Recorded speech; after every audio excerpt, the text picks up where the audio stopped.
We're live on YouTube now, okay? All right, guys, live on YouTube, Just the Facts. Welcome to the show. I'm your host, Nate Lewis. Big Hoss probably won't be joining us today. He might be watching at home, but he won't be joining us today just because he's got some things going on. He's got to get some stuff done, and I don't know. I forgive him. We're going to miss him tonight on the show. Got some things to talk about, so we'll start off with what's new in the news. To my 0 viewers I have right now. Let's see. Banners. All right. We're starting off with what's new in the news segment. We'll start off with some sports right now. There's 2 NBA games in the NBA playoffs. The NBA playoffs are in mid-form. Most teams going into the second round already. Like, as a matter of fact, the Lakers got beat. They're out of the playoffs already. Tonight in action, the Cavaliers traveled to Orlando. The Cavaliers were beaten by a score of 103-96. Banchero had 27 points, 8 rebounds for the Orlando Magic, and Donovan Mitchell pitched in 50 points for the Cleveland Cavaliers in the loss. Right now, tied at halftime, the Clippers and the Mavericks. Clippers are trying to stave off elimination as they trail in the series 3-2. They're trying to force a game 7. It is tied 52-52. Paul George for the Clippers with 14.6 rebounds. Luka Doncic with 18 points, 7 assists for the Dallas Mavericks. Heading over to the NHL. That's hockey for you, ladies and gentlemen. 2 games today on the docket as their NHL playoffs are heating up. The Vancouver Canucks defeated the Nashville Predators by a score of 1-0 today to advance to the second round of the playoffs. Solis had 28 saves. I'm not sure how to read the stats on hockey, but anyways, the Canucks advanced. The Vancouver Canucks advanced to the second round of the NHL playoffs. In action right now in Vegas, the Dallas Stars lead that series 3-2 over the Golden Knights. They're in the second period. That score is 0-0. We can take a look at some MLB scores for you.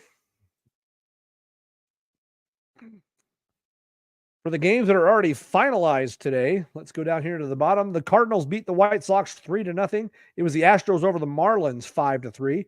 The Twins beat the Red Sox 5-2. It was the Angels over the Guardians 6-0. The New York Yankees beat the Detroit Tigers 2-1. It was the Tampa Bay Rays over the New York Mets 10-8, on that one. The Washington Nationals beat the Blue Jays 9-3. The Phillies over the Giants by a 1-score run 4-3. It was the Colorado Rockies edging their way past the Pirates 3-2. And the Brewers beat the Cubs 3-1. In the third inning right now, the top of the fourth right now, it's 1-1. Braves are at the Los Angeles Dodgers right now. The San Diego Padres are with a huge lead over the Arizona Diamondbacks right now, 7-0. It's the Athletics over the Marlins right now. That's in the middle of the sixth right now, 3-0. The Orioles are beating the Reds right now by a score of 3-0. Also, another final I forgot to mention was the Kansas City Royals beat the Texas Rangers by a score of 7-1. That's your sports update for the day.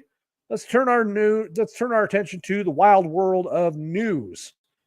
Happening right now in the UK, experts say U.S. can learn. This page will stop refreshing. Experts say the U.S. can learn from controversial UK policy as first migrants rounded up and deported.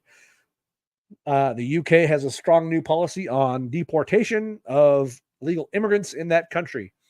Also, Israel's president releases a blistering statement on the U.S. university encampments, resurgence on anti-Semitism. There's been a big pushback on the Palestinian people that are standing up for the Palestinians. There's a lot going on over there. The world is in shambles right now. There's still a lot of war going on. The Ukraine is still in a heavy fight. So lots going on around the world. That's what's new in the news. What are you guys' thoughts? What are you guys' takes on what's new in the news? All right. I'm also going to start a new segment tonight where I talk about something, that you guys suggest to me throughout the week. Now, I haven't had any suggestions this week. This show is not picking up steam. I need you people to Facebook blast all your friends and say, guess what? Nate's online. Let's get on there and watch the show. Friday nights. If I have to switch my nights to get more viewers, I will. Okay, we'll do Wednesday. We'll do whatever other night of the week. But I figure Friday night's a good night for people. They're at home, they're out at the bar, whatever. You can watch the show. Shouldn't be hard. Let me go to my Facebook. I'm going to blast everyone on Facebook here.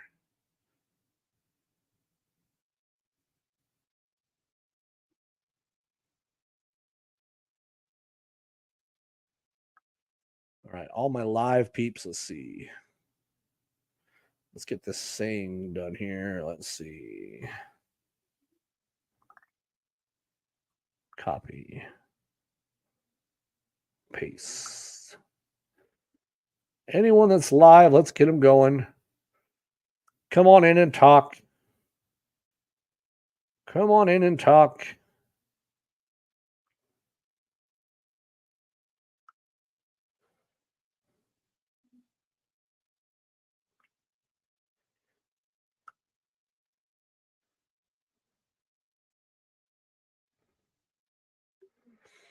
Blasting everybody that's live because anybody that's online, you can hear my voice. Come see the show. Let's get people online. This should be done earlier. Like people should be jumping online. First of all, come on. When you come into the show, tell me who you are and say hi. That way I know who's on. That way I know who's watching.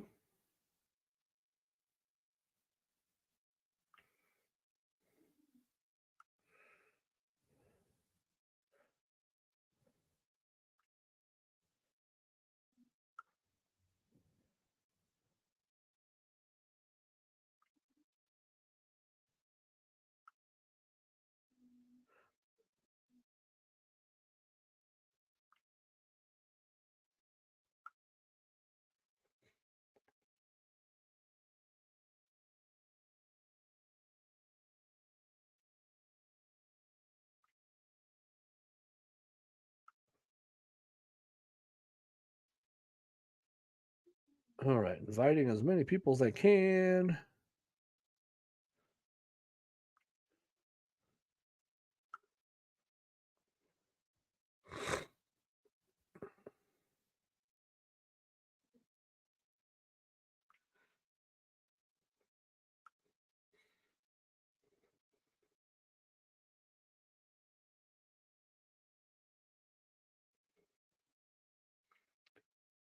Till I get some viewers. Not, it's almost pointless to do the show, right? All right, so it's going to be quiet for the first little bit.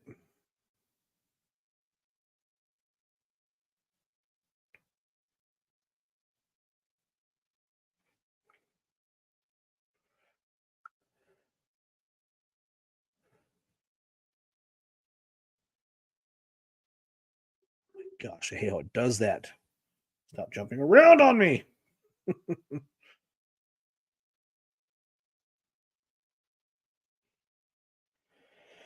All right, still no viewers. Let's go. Who's this? Josh Sweniker. Josh, my homeboy Josh could probably join in. We could talk the NFL draft. It was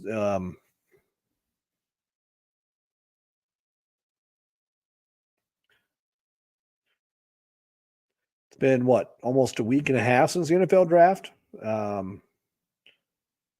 Give grades on that. So Josh has a post on here. Let's see. Oh yeah, that was from another little while, but let's see here.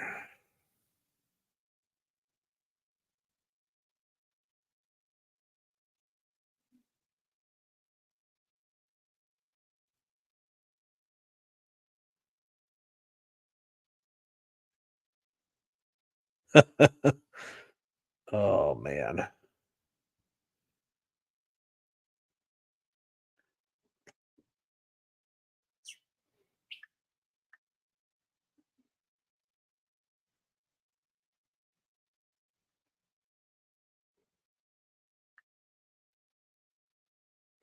Still no viewers.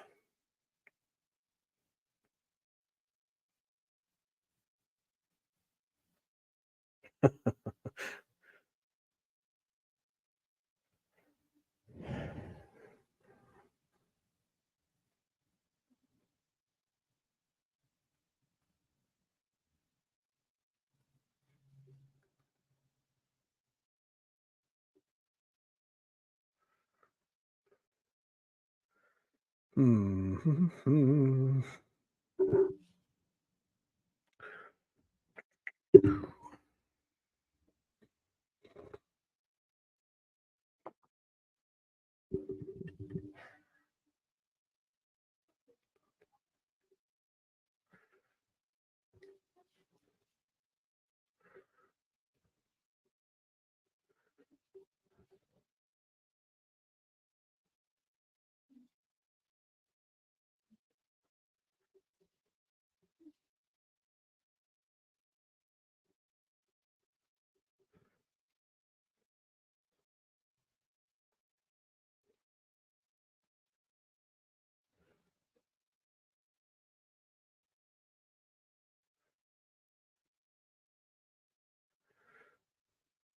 Well, I got one viewer. Hello, viewer. Whoever thou art. Come in here and tell me hello.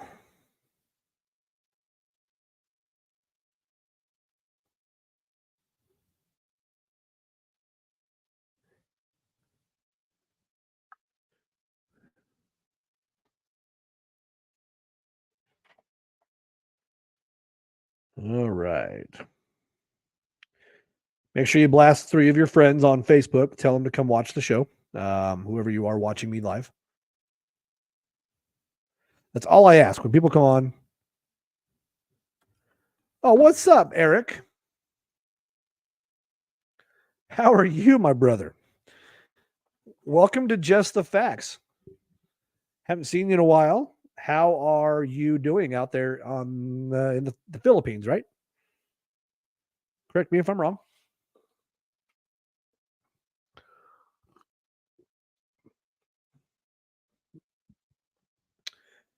Yeah, I do this. I do this podcast, Eric, every Friday night now from 9 to 11 Mountain Time. Life is good, Eric. Life is really good. Um, well, yeah, like I said, how's life for you out there? I mean, what are you up to? If you ever tune into my show, we do a few segments throughout the show, and then we do some live stuff. Usually have another co-host on with me. He's busy tonight, not able to attend. That's okay. Um, Doing awesome. That's good, Eric. I'm glad to hear that, man. Dude, it's been a while since I've heard from you, man. I've seen your pictures. Looks like you're having an amazing time. Maybe I'll have to come out and visit. I've never been to the Philippines. Never been to the Philippines. Heard good things though. Heard good things. Yeah. We're talking news, we're talking sports, we're talking everything. It's hot as hell here, but it's nice to be with family. Yeah, I believe that. Um, Now, does your wife, the lady you married, does she already have kids? Um, some of your pictures I see, there's a lot of kids. I don't know if those are her siblings or how's that work. Is um, and Eric, if you want to come live on the show with me, you can come chat with me live on the show. We can talk politics or talk whatever. Um, on Facebook, hit me up with your email address and I'll send you a link. You can join the show.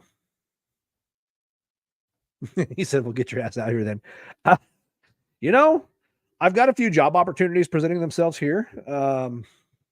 She has a daughter. Awesome, awesome. Are you guys all watching live now? Or are you and your family watching live?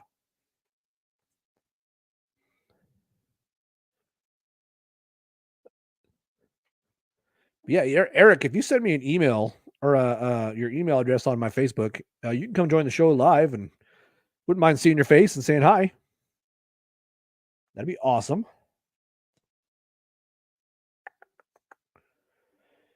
To all these other people that are live right now, I'm posting and trying to get other people to come join me live on the show. Today is May the 3rd, Tomorrow is Star Wars Day for all you Star Wars enthusiasts out there. To all you Star Wars enthusiasts out there. 11:16 a.m. on Saturday. Yeah, you already are on Saturday. So it is Happy May the 4th, Eric, already. May the 4th be with you, I should say, right? That's what I should have done. I should have worn my Star Wars shirt tonight. Dang it, I missed an opportunity right there. A golden opportunity. What kind of cell providers do they have down there in the Philippines, Eric? Is it do they have typical ones like they have in the States, or do you guys have off-brand ones?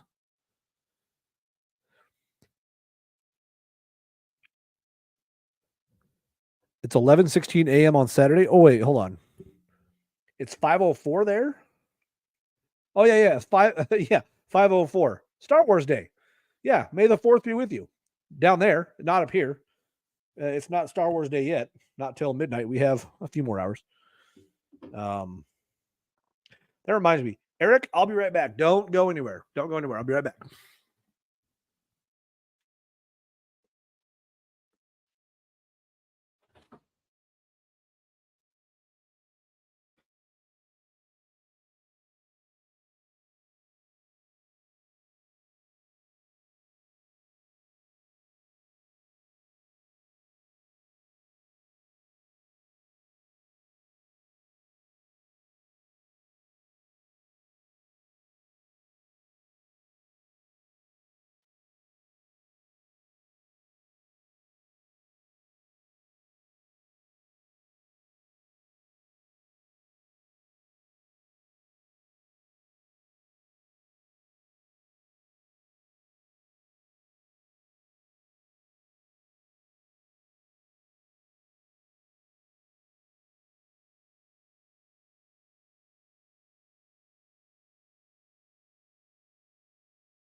Right. Couldn't find my Star Wars shirt. It's Global Cell sucks. Okay. Well, can't be too much worse than like Verizon or T-Mobile. I'll honor Star Wars Day. I've got me a lightsaber. It does work. I just don't happen to have the blade for it. This would be Luke Skywalker's lightsaber. I believe it was used in The Force Awakens as well. Yeah. And I went and saw that in theaters up there in Washington State. The Thursday night before it was globally released, I guess. What a good show. Sweet. Hold a second, Eric. We're going to get you on live here. Hold on. Invite.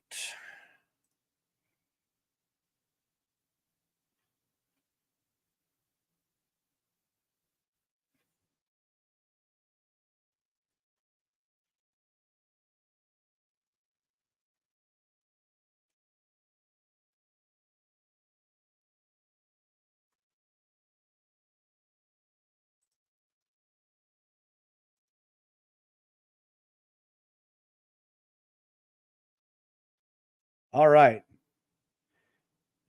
Eric, I have sent you an email. So if you go on there and click on the link in the email from me, you'll pop up in the bottom of my screen and I will add you to my show and we can catch up, my friend. This is what I like about this show. It's about anything. I can talk about anything.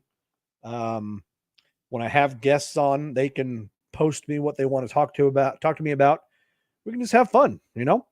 I have a normal co-host that comes on with me, but he's busy this weekend. I've had a few of my other friends on board the show. We've talked. A good buddy of mine named Josh. I've had a good buddy of mine named Zach on the show. Good buddy of mine named Wesley on the show.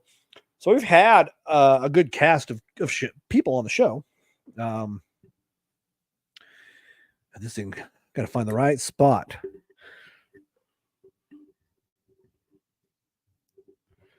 I had my cousin earlier tell me that she thinks I sound good, like a radio, like I should be on radio. I don't know about that, but anyways, I want to be a big broadcaster. I want to be on ESPN or one of the big networks. That'd be fun. Maybe like a Rich Eisen type thing. Oh boy. Wesley's here again. Wesley knows every Friday night.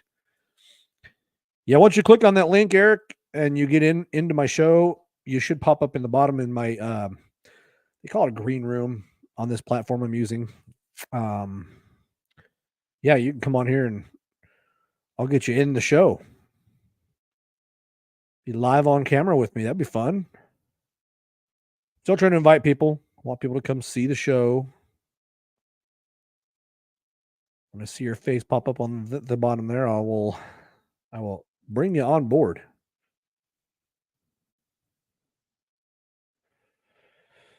But anyways, yeah.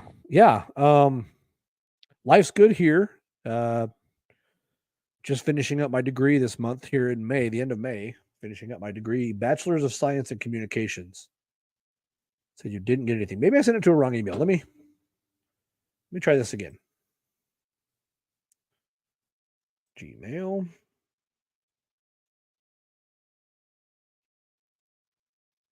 Maybe that's because why.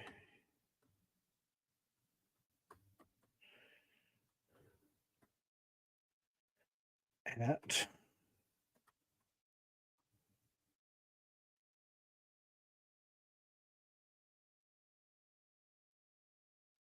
all right, I think I got you this time. All right. Message has officially been sent, Eric. Try it again. Try that again. People that are online. I got 2 viewers now. Who else is watching the show tonight?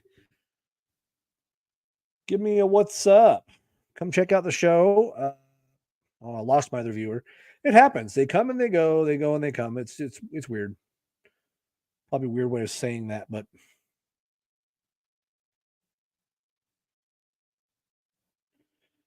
guys, I'm going to get my buddy Eric on here tonight. I hope everything works out and Eric can come join me on the show.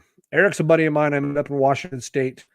Good friend of mine. He's awesome. He's a Marine.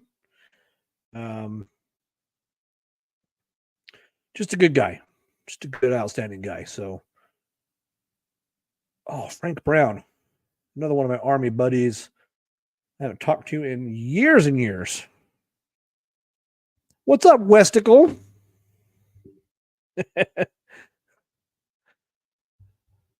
That's what's up. Wes, go invite like 3 of your friends.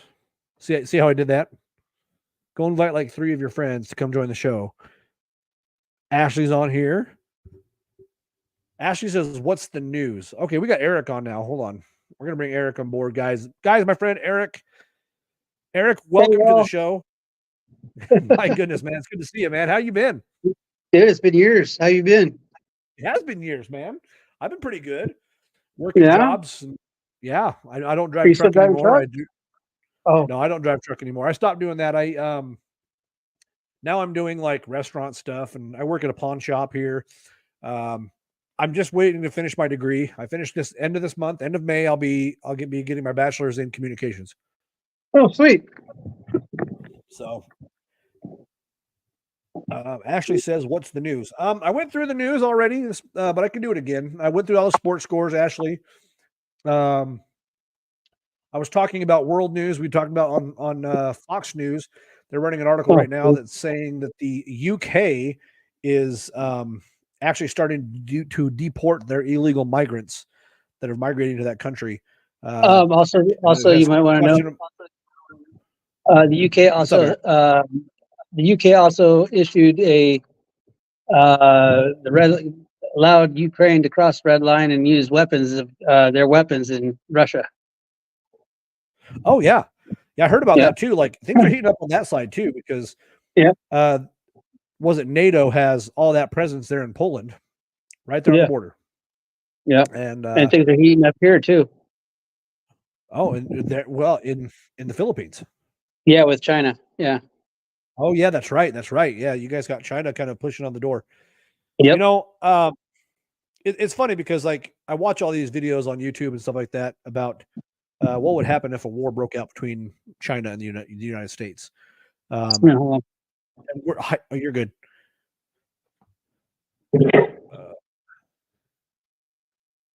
Oh yeah, Ashley, I do have big news. It's coming up here in a little bit.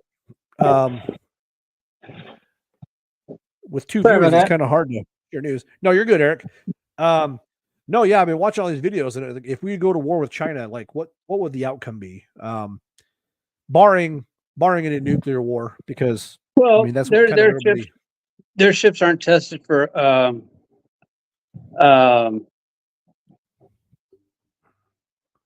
long distances. They're not tested for long distances, so they couldn't even come over here. Neither is Russia. Right. Their No, no, ships that's why I look at it Yeah. like open water. They're one not good tested for sign. open water. Right. One good sign I know that I've noticed recently in the news that happened was when Israel and Iran had that little spat a few weeks ago. Israel launched missiles at Iran, and the Iranian missile defense system failed them, so their missiles were able to hit their targets. It's funny because the Iranian missile defense system was purchased from Russia. Right. So it kind of goes to show you that maybe the Russians aren't as big and bad as they think they are. Yeah. No, they're not. I don't believe that China is either. China, They're a paper dragon. Yeah, agreed. Yeah. I don't think their military is anywhere near as proficient as ours. No, So not at all. I'm not too worried. I mean, yes, it would be quite a lot of death and destruction if we do end up going to war with China.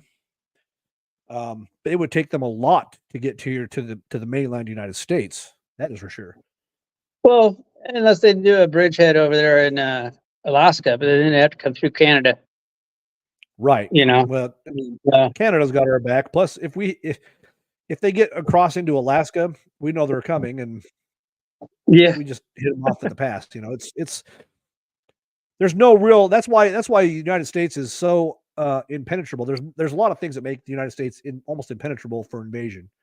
Unless it does. Can get through Canada or Mexico. Yeah. I mean, really, the invasion from our southern border is an invasion force in itself. That, you know, it's really our government that's allowing it. Yeah, 100%, 100%. And that's one reason I've been trying to get my wife or my daughter over here to the United States, and it's been paperwork after paperwork after paperwork. We've been doing it legally, and they have a year. We have a year wait on it. And I was thinking, why not just send her down to the Mexico border and pay her to get across? Well, if she did come across, she'd get some free health care, some food, some housing. Well, even if we get her, even if we do get her there legally, then she'll still get that, you know. But right, I get that too. Yeah, so it's just. And then I did a segment a few weeks ago about the well, I always talk about suicide on here, you know, suicide prevention. I did a segment a few weeks ago about veterans and how veterans are being poorly mistreated in this country. And it's interesting that an illegal immigrant can come across the southern border and get a lot more than someone who fought and gave up, you know, maybe a body part or a limb for this country. Oh yeah. Or back. They're getting thousands of dollars in government subsidies per month, and the American veterans are struggling. Oh yeah, 100%. You know, it took me. Let's see, it took me. Well, actually, no. Last year, I finally hit 90% disability. Congratulations! And that's why I was able to come here. I was, you know, after 90%. That's the only reason I was able to come here. So yeah, I quit my job at the post office and just came here. Well, good. So, I'm glad, dude. I'm glad you're doing good. I mean, yeah, my wife, you know, she's doing great. She's in the house right now. She just got done working out, and then our daughter in her room doing your internet stuff, but oh well. What's life like in the Philippines? Like, I mean, general day. Take me through the life in the day in the life of Eric in the Philippines. Let's see. Wake up early, do chores here at the house. Because they don't have, we don't have what we have a washer, but we don't have a dryer. We don't have a dishwasher, so it's everything's done by hand. Okay. Let's see. I take daughter to school, pick her up, or sometimes we'll go down south and go to Baguio or the Baliwag. We'll go down to Baliwag, which is a little town down south where the mall is, or we'll go up north to the other place where she has property, and we'll hang out there, do whatever we need to do, and then come home. Okay. And all the cooking like, here is relaxing on the vacation. It is. It's very relaxing. I mean, if I could face the camera, if I figure out how to change the camera view, I'd show you. But gotcha. I don't know how to do that on Are you on a laptop? No, I'm on my phone. Oh, on your phone. Got you. Yeah. Okay.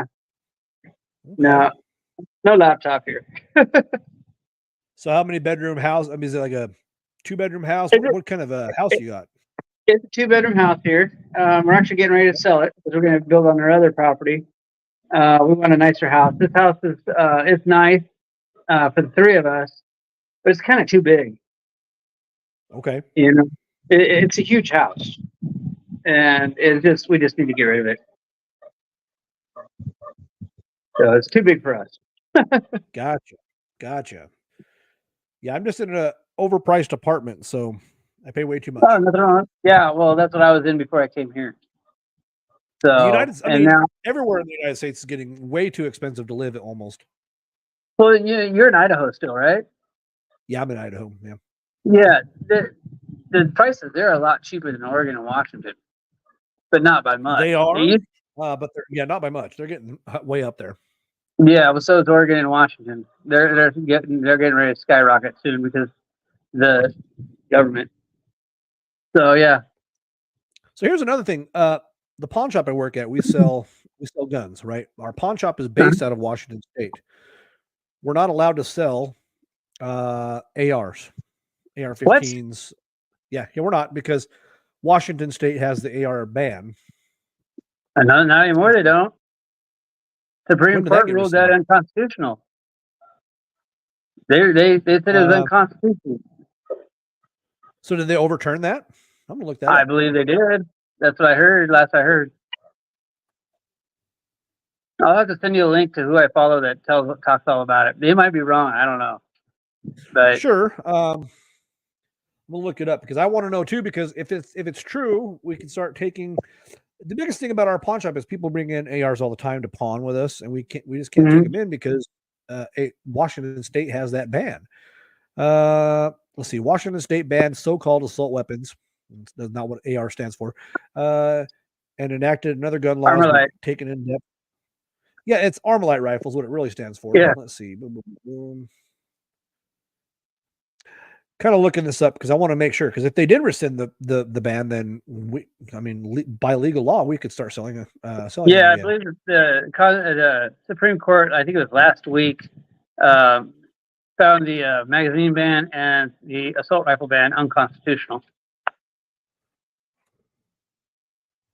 Did Washington State rescind the AR ban? Let's see. This is from Pew Tactical. This talks about the ban itself. Washington ban is now in effect as government. Let's see, this was as of April 25th, 2023. I don't see anything rescinding it, but I don't know. I'm going to look more into that because that's interesting because where I work, we're not allowed to sell ARs, and that's the reason why is because Washington State doesn't allow ARs to be sold. Of course, there was the Congress, federal government was actually trying to pass the same law that Washington State had just like last week. It passed Congress, which, if I'm not mistaken, Congress is predominantly Democrat. It still has to pass the Senate, of course. That's got to pass the House. It passed in the House. It actually passed. It actually passed in the House of Representatives. It passed in the House. Are you sure about that? Wow, that's it did. I was reading up on it last week. It passed in the House, which everybody was like, "Okay, get ready to get your stuff banned." But I was like, "Wait a minute, it still has to go through Senate." So if Senate approves it, then it's shot down. So it doesn't really matter. I believe. Yeah, because it has to be Republican. What's that? No, the House is predominantly Republican. The House is predominantly Republican. The Senate is not. Well, then if it passed in the House, then it's going to pass in the Senate. Then, if that's the case, because it's the Democrats that are pushing for it. Because basically, what the law was saying, and I was reading up on the AR ban a couple weeks ago, is no more sales, transfers, or purchasing of any AR style weapons. Which, once again, like you said, is unconstitutional because, according to the Second Amendment, what does an AR? And then they can't even define. The government can't even define an assault rifle to us. No, there's 1,000 different definitions from all these different congressmen and all these different senators, and they're all different. And none of them. I've had mine boxed up for a long time, and they haven't assaulted anybody yet. That's what I'm saying. Like nobody can tell me what an assault rifle really is. Yeah. One congressman said it's because they're black. Like no joking. It was a legitimate. I'm like, okay, so if I paint my assault rifle, which I did, rainbow assault rifle, I guess it's not an assault rifle anymore, huh? No, I don't own any assault rifles. All my rifles, they're all hunting rifles. Okay, yeah. They're all hunting rifles. Well, the thing is the Constitution wasn't written. It didn't say anything about, we can't have assault rifles. No. Actually, to be honest with you, according to the Constitution, according to the Second Amendment, I could go out and buy a howitzer. Yep. A tank. Right to bear arms. Tank. Air fighter plane. Anything you want. Buy an aircraft carrier. Yep. And I could buy jets, and I could buy ammunition for my jets. It's not against the law. Nope. Not at all. Not at all. They just I don't know. It's crazy. The ATF needs to be abolished also. So I agree. I agree with that statement. There's no point in having them. They don't do anything. They just make people's lives miserable. Same with the IRS. Taxation is illegal. Taxation without representation. That's basically what it is. That's why we went to war. That's why we went to war back in the 1700s. Because taxation without representation, and we're not having any representation. There's a new movie out, and I don't know if you've seen it yet, but it's about a new American Civil War. Oh yeah, I haven't seen it yet, but I don't get it yet either. I really want to. Yeah, they really pretty much here in the Philippines, we're pretty much regulated on what type of movies we can watch. So do they have a movie ban there in the Philippines or something? Or yeah, they got movie theaters here, but they just don't bring in the good ones. Got you. Yeah. Okay. So it's predominant Catholic country here. Got you. They don't believe in divorce. Divorce is illegal in the Philippines. Oh wow. So yeah. Guess it's not a bad thing, I guess. I mean, it does get to be a bad thing eventually, because some people get married and then they find out that they made a mistake and they can't get divorced, so they separate and they're still married until they die. They can't remarry. They can't do anything, So wow, they go to jail. I mean, I guess I can see that. Yeah, I can see that being a bad. Shout out to Austin Forbes. It was his birthday yesterday. Oh wow! No, 2 days ago. Austin Forbes. It's Ashley Forbes' son. She's watching right now. She said, Austin is watching. Say hi. So I did say hi. Shout out to Austin Forbes. His birthday 2 days ago. Happy late birthday, Austin. Yep. My buddy Eric says, happy birthday to you, Austin. I know he's watching. And then it's her daughter's birthday tomorrow, May the 4th. Happy early birthday. Right? Yeah. Well, for you, it's May the 4th. So, happy, May the Happy 4th be with you, birthday. man. Happy birthday from the future. Right, from the future. The future looks Oh good. my God. What's that? I said the future looks good here. Does it? Oh, good. That's a good thing. I'm hoping the Yeah, future looks brighter for us here in the United States too. So, yeah, hold on. Let me go for a walk. I want to show you something real quick. okay. Let me go outside. Oh, it's bright out here. Hey, Ty, get back here. You stupid dog. Need that kind of My weather. dog got out. I gotta get her. Go get her. On that ringer neck. Stuff out here. The dog can get there. Baby's barking.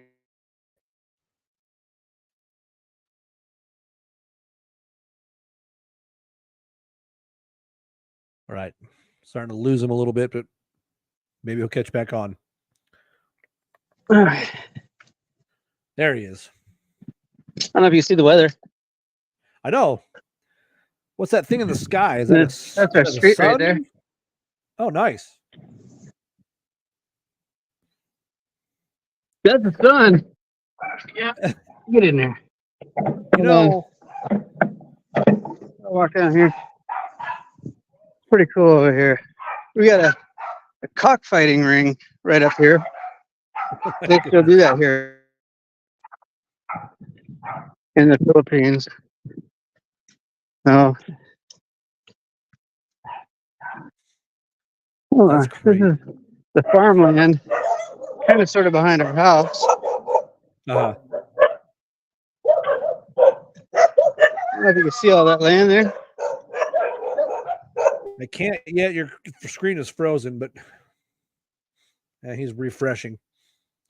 He did say the signal down there in the Philippines isn't that great, especially with the cell phones and such. So, Eric, if you can still hear me, you're going to have to come back to your house. I mean,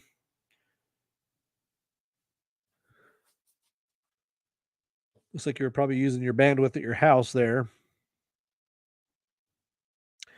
Yeah, shout out to Jenna's birthday for tomorrow. That's pretty awesome.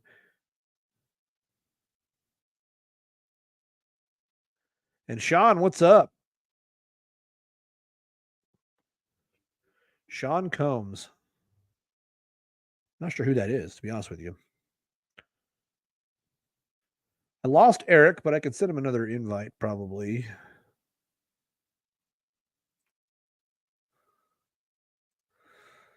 Let's get him back on the show, shall we?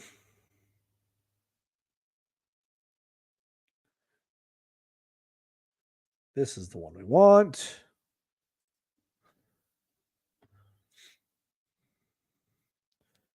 Let's get Eric back on the show. Lost him for a minute. There we go. We got you back. Sorry about that. You're good. I forgot I'm gonna have to be wired to my Wi-Fi when I left. I forgot about that. Right. No, you're good. You're good. But yeah, the dog ran away on me. Those dogs, man. That's about it here. You know, you just pretty much do your own thing. That's interesting. Mm-hmm. Quiet. Anyway, I better let you go. I got a lot of things I got to get done today. No, you're good, man. Thanks for joining the show for us, bud. Yeah, no problem. I'll call you. Maybe we can get together and talk on Facebook or something.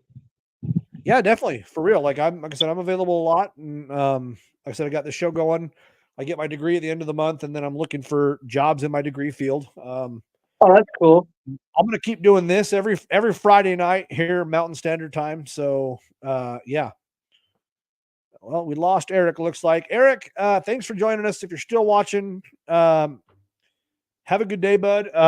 Dude, I miss you, dude. It's been a while since I've talked to you. So, yeah. Come join us again for the show. Hit me up on Facebook anytime. I'll say hi. Oh, looks like Eric's jumping back in. Yeah, sorry about that. The internet connection. You're good. No, man, I get it. You're signing off for you, but hey, man, you take it easy down there, and don't be a stranger, man. Hit me up on Facebook anytime.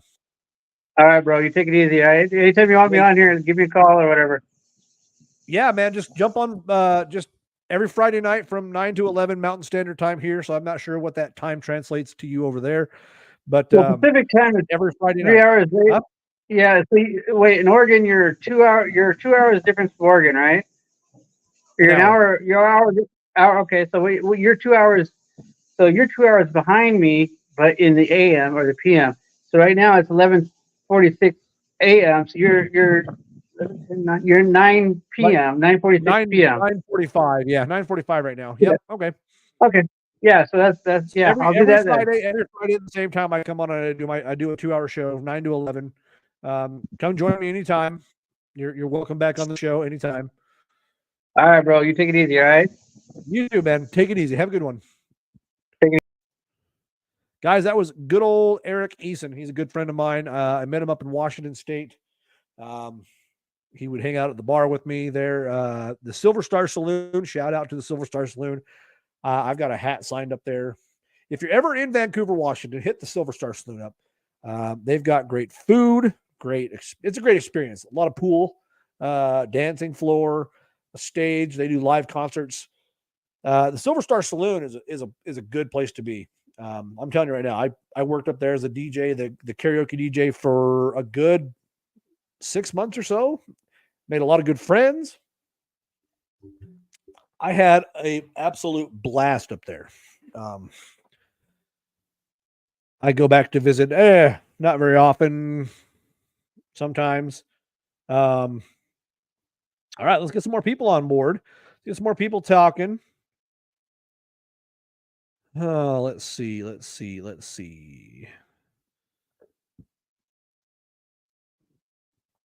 Get some more people talking and shouting at us here. Got some more people on the live. My man Zach, he's on tonight. He's at least on Facebook. He might be at work though, so let's see. Boo boo boo. My puppy dog came to say hi. Chewy. There he is. He came to say hi, huh? Did you come to see what's going on? Ashley, there's your boy. He came to say hi.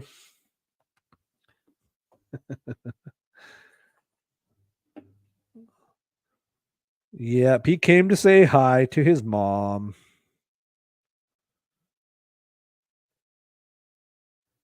Trying to invite some more people to come watch the show.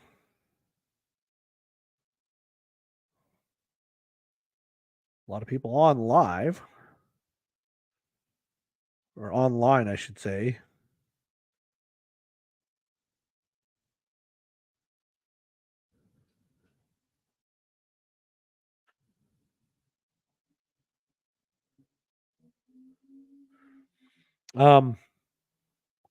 Let's see.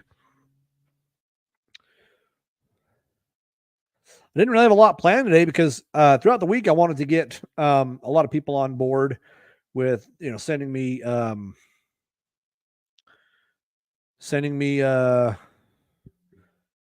ideas on what to talk about on the show. Maybe a certain. So what I want to do is I want to run a segment. This isn't my big news, by the way. I want to run a segment where I get people's ideas throughout the week. And let's say, for example, people want to learn about, I don't know, Pocahontas, right? I do some research and I give you some facts about Pocahontas or other things like, let's talk about things. Josh, do you want to join on the show? Let me see if I can get Josh on here. Josh makes good conversation. We can get Josh on here. Let's see. I can remember his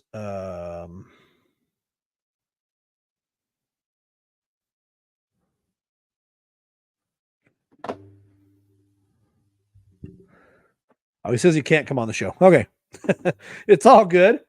Josh, give me something to talk about. Let's talk about something, Josh. Throw an idea out there. Throw whatever you want to talk about.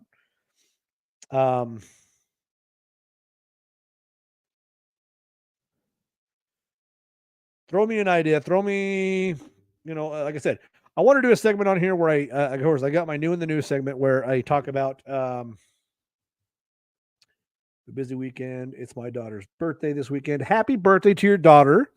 My stepson had his birthday 2 days ago, and my stepdaughter's birthday is tomorrow, Josh. So a lot of birthdays early May, right? Shout out to your daughter for her birthday. Hope it's a good day. Hope she has an amazing day, by the way. Whenever it is, if it's tomorrow or Sunday.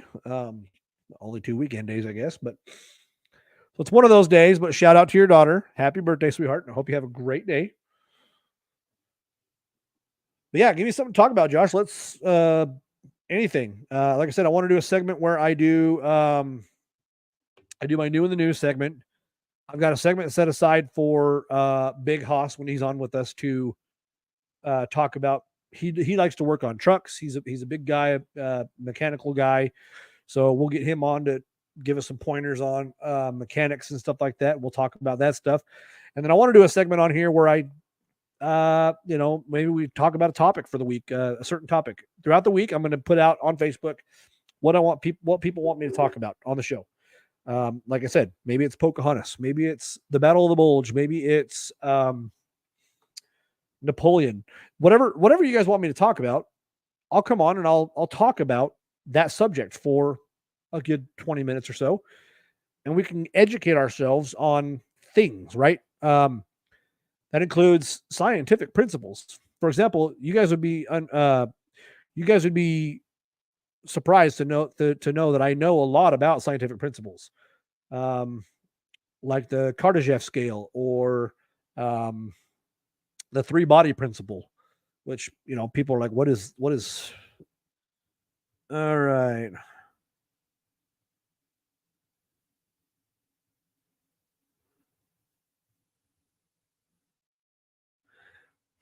Oh yeah, I didn't hear about that, Josh. I'm gonna research that.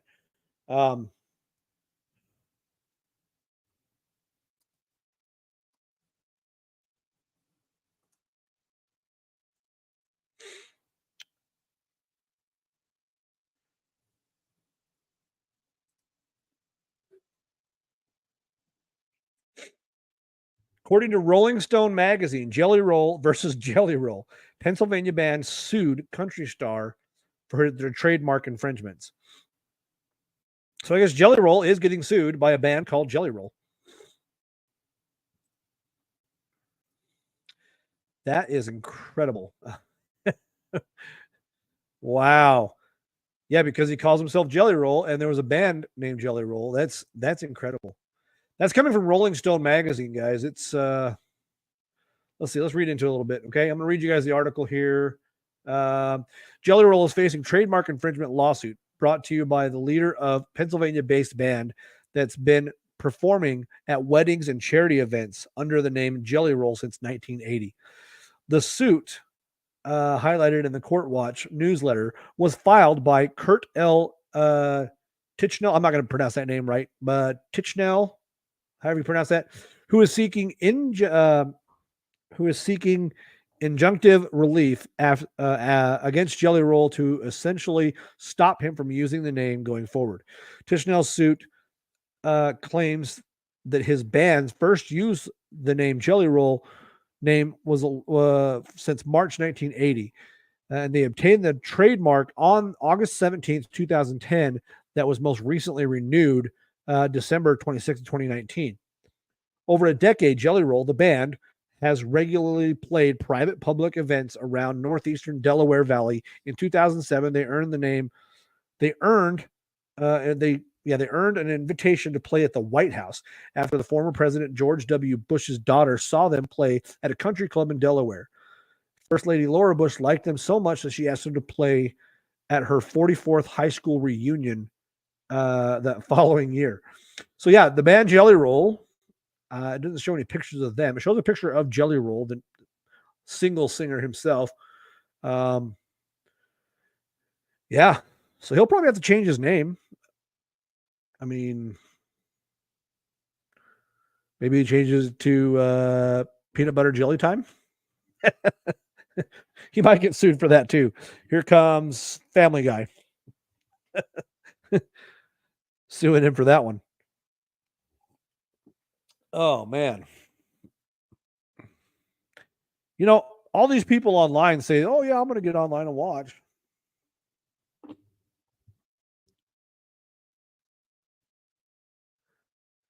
No, I agree. I agree. So it shouldn't even really be an issue. Um, maybe he spells it different because for a while there were two Tech Nines. Um, one of them passed away. It's been a couple years. I was scared that it was the one that I liked the best. The Tech Nine I know is a diehard Chiefs fan. He sings Red Kingdom, all that stuff. He's still around. There was another Tech Nine singer as well, but he died, and so, but there was no hard feelings between those two. There was no like, I mean, I guess they kind of made each other famous. Of course, the Tech Nine that we have now is still pretty popular, still pretty famous because he sings other songs other than Red Kingdom. But with the success of the Kansas City Chiefs, it's obviously brought him a lot of. Josh, you don't think it's infringement? Like I said, like it's just a name, but I mean, these people had a trademark on it, so I don't know. They've had a trademark on it since what would they say, like 2007? That article. I mean, it's a gray area. People are getting way stupid with things nowadays. I don't get it either. It's kind of weird. Anyways, I need more people to join in and let's talk. Let's chat. What else is new in the news, Josh? Let's hit me up with another topic.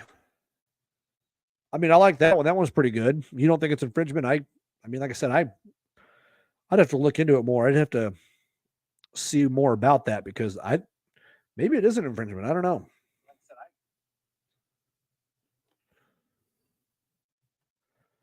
All right. Boo, boo, boo, boo. Let's see what else is new in the news. Then we go to TMZ. See what TMZ is reporting these days. The tabloids, I should say.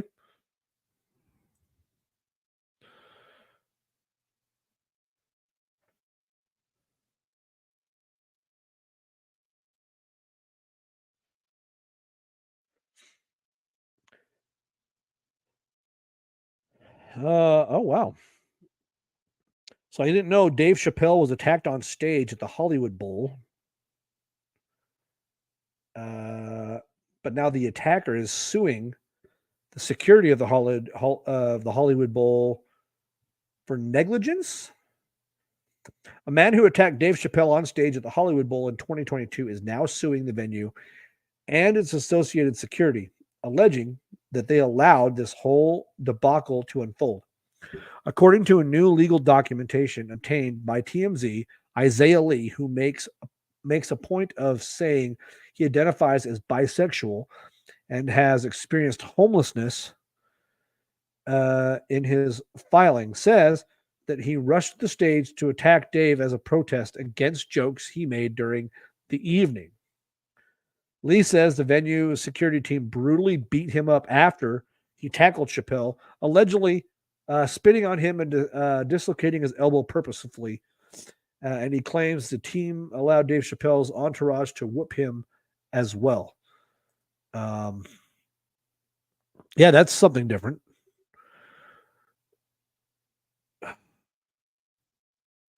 Wow, interesting. Oh, there was a weapon used in this attack on Dave Chappelle. It was a gun shaped knife. It looks like a gun. It unfolds. It's just a knife. They're showing all this. The plaintiff also claimed the venue knew about Dave's propensity for telling offensive jokes and should have taken action to prevent potential harm caused by the jokes, presumably including ones about transgender people, for which DC was famous by then. Okay, I don't know. I've always liked Dave Chappelle. I thought he was funny. I don't understand. That's weird.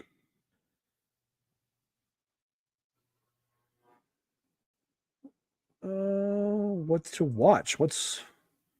TMZ watch. What are we doing? Oh, we're going to watch No, I don't want to watch TMZ.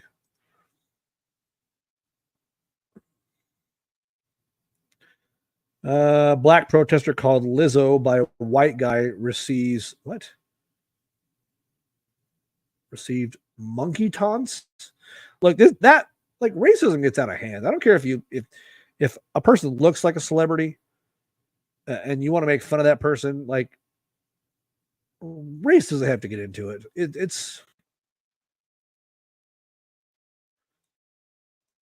we're reverting back to the way we were 50, 60 years ago with this division of race in our country. It's sickening. It's sickening to say, but we are.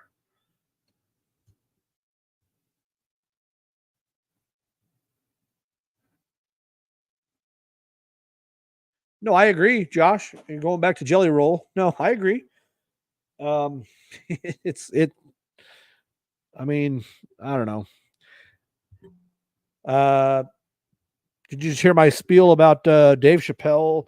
I guess he was attacked at a venue a few years ago, and the attacker is now suing the venue for the security beating him up and roughing him up and such.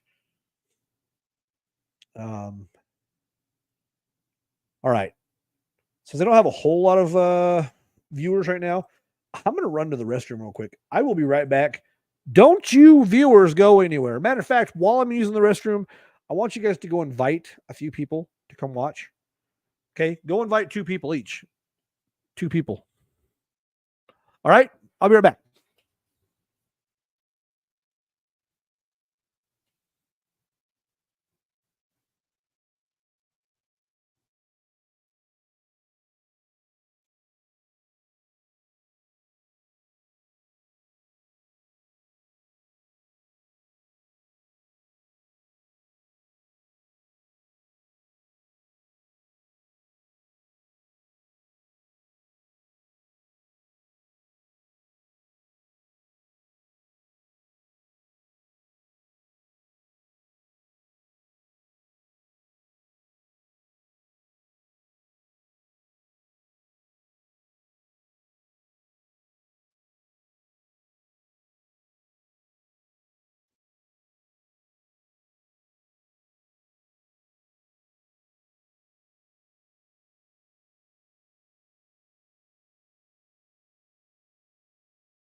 All right. Yes, I washed my hands. They're still a little damp. Anyways, here's another.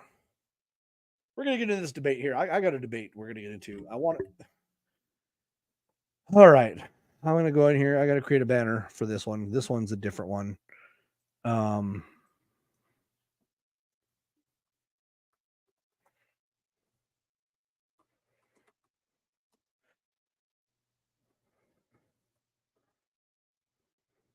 I want your take on this one, Josh, and whoever's watching at home. I want your take on this one. LeBron versus Jordan. The reason I bring this one up is it's interesting because, okay, LeBron just lost in the playoffs this last week to the Denver Nuggets. For the second year in a row, he loses to the Nuggets in the playoffs. He just can't beat Denver for whatever reason. He had the same thing with Utah a couple years ago. He couldn't beat Utah. Whatever. In his press conference after the game, after they lost or out of the playoffs, he almost refused to answer any questions. This is where I feel like the debate, it's not even a question. Jordan is way better. Jordan is by far better. How many NBA finals has LeBron lost? 4? Let's see. He lost 2 in Miami, 1 in Cleveland, 2 in Cleveland. So 4. How many has he won? 2 in Miami, 1 in Cleveland, 1 in Los Angeles. 4. He's 4 for 8, 50% in the NBA finals. but yet people still want to debate that he is the GOAT. First of all, it's no question. It's his shooting may be a little bit better, whatever. You could put all these stats out here. Jordan was 6-0 in the NBA Finals. 6 wins, 0 losses in the NBA Finals. He lost games during the NBA Finals, but whenever he made it to the NBA Finals, he never lost. 6-0.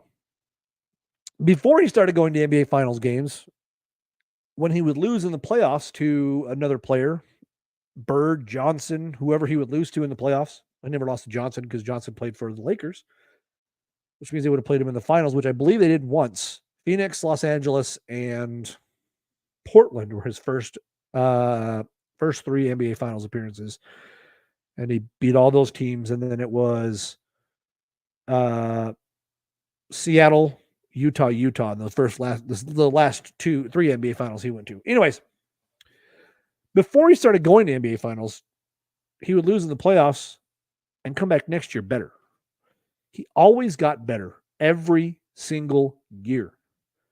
He went to play baseball, came back. He was still the same Michael Jordan that everyone knew he was. He had one bad game coming out of playing baseball. And from there, he just took back over and played basketball again and became Michael Jordan again.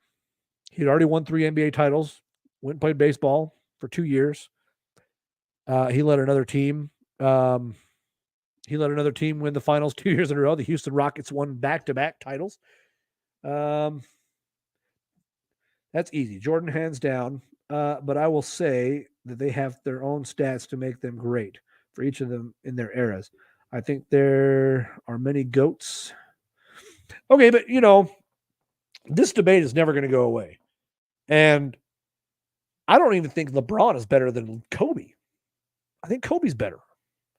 Kobe won 5 NBA titles. I think he lost 1. He lost 1 or 2 that he was in. But he won 5. He was a better player. And then there's this debate that, LeBron makes people around him better. No, he doesn't. Why do you think people want to get away from him? People will play for him. He's self-centered. Like, he may be a great basketball player, but it's the LeBron show. When LeBron's on the court, it's his show. That's legitimately the way he feels. It's his show. I don't feel like LeBron's better than Jordan. Hands down, Jordan is by far better. Yes, they play in a different era. Yes, they play for different teams. Jordan didn't trade teams and win finals. Jordan went to another team at the end of his career when everybody knew he's already retired once. He wasn't going to be the greatest of all time anymore, but he already won 6 NBA titles. And then this is what gets me wrong. Look, I'm a Chiefs fan, folks. Diehard Chiefs fan. All right. I will tell you that straight up and foremost. Do I think Patrick Mahomes is better than Tom Brady? Not at the moment. No. Does Patrick Mahomes have 7 Super Bowl wins? Well, he hasn't been in the league. I mean, he just completed his 7th year in the league. So he hasn't even had a chance to win 7 Super Bowls yet because his first year as a rookie, he didn't start. This debate of who the GOAT is getting a little out of hand, right? And if we want to talk about NBA championships, for example, going back to LeBron and Jordan, didn't Bill Russell have 11? Pretty sure he did. Kobe was definitely better than LeBron. A team with games than one person. Jordan understood that LeBron doesn't like, you said, self-centered. He is. I mean, the other day he refused to answer questions in the press conference after they lost because he was just upset and butthurt that his team lost. Look, man, like, you're a professional athlete. What is it going to take for you guys to get back to the NBA Finals next year? We're just going to have to come out and work hard. That's what Jordan would have said. Jordan would have said, you know what? We're going to have to come out better next year. We're going to have to improve. We're going to have to get better. There's things we're going to have to work on. Not just, I refuse to answer that question. I refuse to answer that question. LeBron has never appeared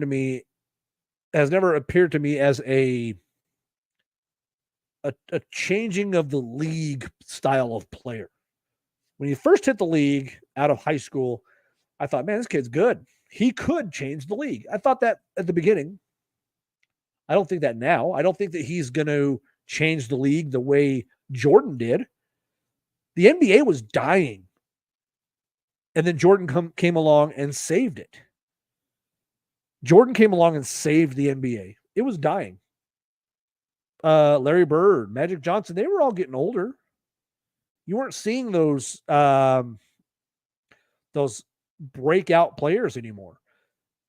People were losing interest in the NBA. It was a failing league. Just like the NFL. The NFL was starting to fall off. You had a generational talent every 10 years, a player that would win 2 or 3 Super Bowls in a 10-year span. And they're like, oh, this guy's the new greatest of all time. Call him that. The term GOAT in sports used to be an offensive term. If you call someone a GOAT, that means they were terrible. They were bad.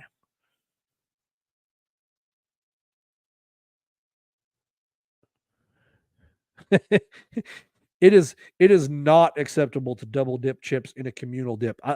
That is beyond me, Josh. I mean, like, honestly, I don't double dip, especially if it's my personal dip. Yeah, absolutely, all day long. But in a communal dip, no, it's not. You don't double dip. That's like common knowledge, you know. But that's the same reason I go back to LeBron versus Jordan. That's common knowledge that Jordan is hands down better.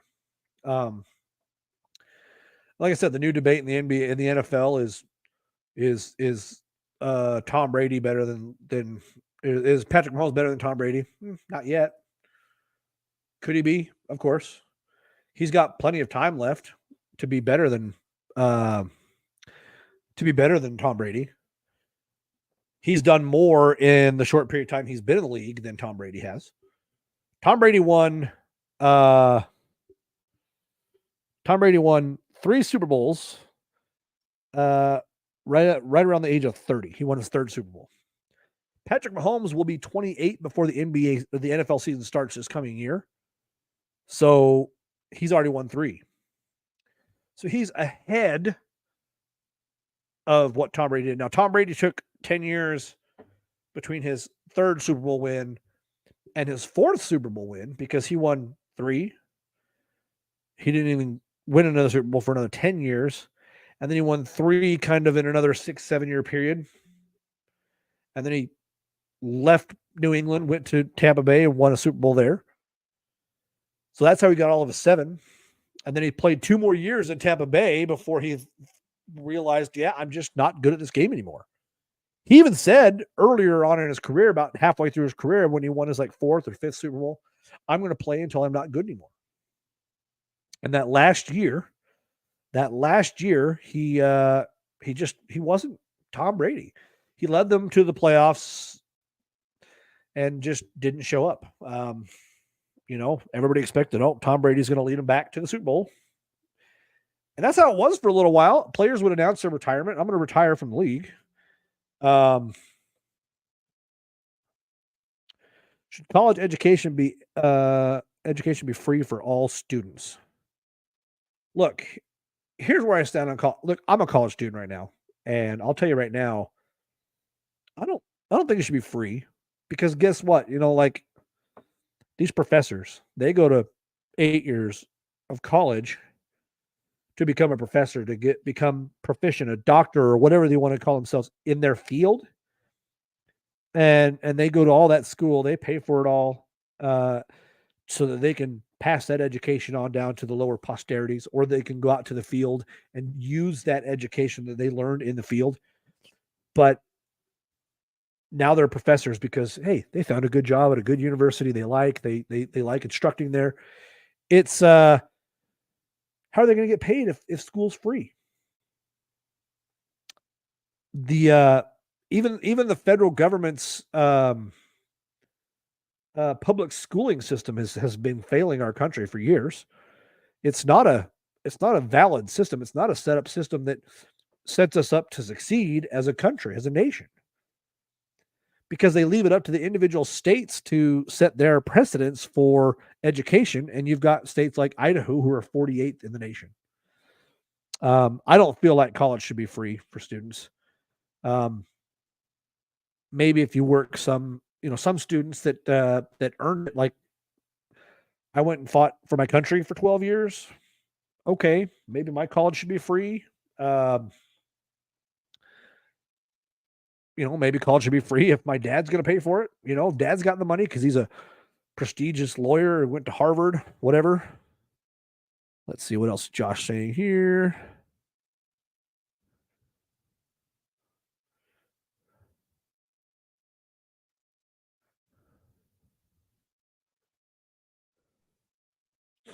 Yeah, that's another thing. Like, is $264,000 worth a college tuition? That's $250,000. Are you going to make that back in a career? And it also kind of depends on when you go to college. At my age, I'm 42. Am I going to make $240,000 in the next 17 years till I retire? Depends on what job I get. I'm sure I probably will. If I get a job that pays 6 figures a year, of course I'll make over that. Make a couple $1 million before I retire. But the problem is, I don't know. Free education's it's a hard one to debate because I don't feel like college should be free here in the United States. Because how are you paying those? How are you paying your staff? And then also on top of that, like books and supplies, those aren't cheap. Yeah, that's why college is so expensive, is because they make you pay for all these books and supplies. That's why I went to an online college. Yeah, it's not as prestigious as a 4-year university, but I feel like I'm getting the same information. Maybe a student that went to University of Utah or Harvard or something like that is getting a different education than I am, but it's the same information. These books are published for individual classes, marketing 435 or whatever class you're taking. These classes are catered to these books. These books are catered to these classes.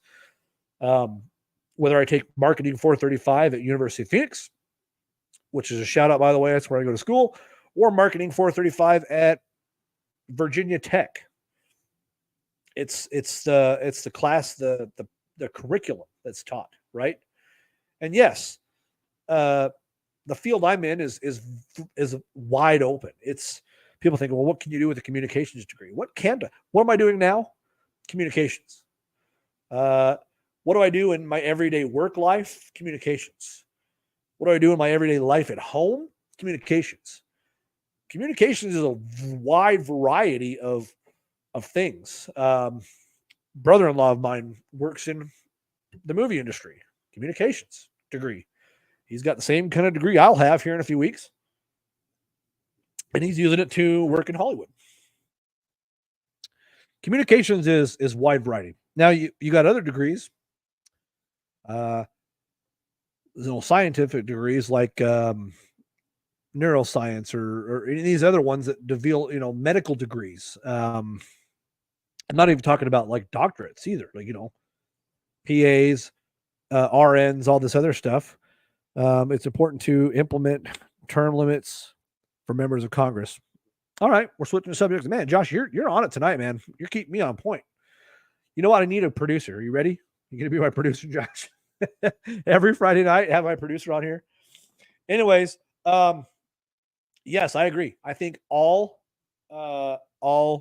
government officials, from Congress, Senate, on up the chain, need to have term limits. We already have term limits set for our presidency. It's 8 years, and it can be split up. Trump did 4 years. He can come back and be the president again. No reason why he can't, unless he's, unless he's a felon or something like that. And then, obviously we probably don't want him back. I'm not saying he is. New faces and ideas. Yeah, I agree. And that's kind of what I'm saying. Like, you want to change the way we think and stuff like that. We've got to get new, fresh faces, new ideas into Congress and into Senate. There was an Idaho congressman, I believe, a few years ago that suggested that 10 years in Senate, 10 years in the House of Representatives, and another 10 years in the in the executive division, which would give you 30 years. So you serve as president for 8 years, and then maybe you're on the cabinet for another 2 years or something, which is part of the presidential thing. You're in the cabinet, you're Secretary of HUD, you're Secretary of Defense or something for a couple of years. 30 total years in government is all there should be. All. And if you've served 10 years in Congress, you can't serve in Congress anymore. You have to go be a senator for another 10 years. That's if you get voted in. What if you don't get voted back into a Senate seat? Well, you're just not in government anymore, right? This is the idea that was proposed that, obviously you still have to get voted in. That's why we have our voting system. That's why the American people have the right, have the say in who is in office. We've got these elections coming up here in November, and I would advise all my viewers out here to start paying attention to these candidates. I'm presented with a list of candidates for running for Congress here in the state of Idaho. One of them's been in this seat for a while. A couple others that are trying to get in. What do I know about these people? I don't know anything about them, but I'm going to learn before I go down to the ballot box and put my ballot in, put my voting in. So you're absolutely right, Josh. Like, term limits should be set. It is the best way to get fresh faces, fresh names, fresh people in there and get change America. Not for the worst. We don't want to, we're still Americans. We still have our rights. We still have our beliefs, but get these fresh faces in there to increase what we have, and to move America forward. That's what it is. It's about progress, right? We want to progress, not degress. Like, we need a different Secretary of Education in there because our public school systems in America is failing us. Maybe we need a new, to be honest, I feel like we need a new Homeland Security director. They're not doing their part because the Border Patrol. I mean, there's a lot to talk about on all these subjects.